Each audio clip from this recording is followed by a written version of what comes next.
সবসময় এরকম প্যাচ প্যাচ করে কেঁদে কোনো লাভ হবে না। তোমার ছেলেকে আমি কখনোই ফোন দিব না, এমন ছেলে আমার দরকার নেই। তোমার দরকার না থাকলে নেই, আমার তো দরকার আছে।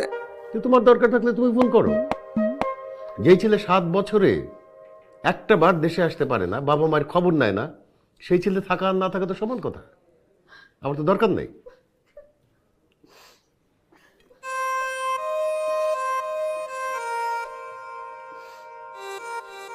এই কোনা, তোর বাবাকে একটা কল দিতে বল না।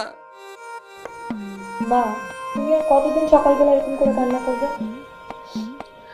আচ্ছা মা, প্রত্যেকদিন সকালবেলা তোমার কান্না করতে খারাপ লাগে না? কেউ কি ইচ্ছা করে কান্নাকাটি করে? কান্না পায় বলেই কান্নাকাটি করে। তোদের কান্না পায় না, সেই জন্য তোরা কাঁদিস না। তোরা তো পাষাণ, তোদের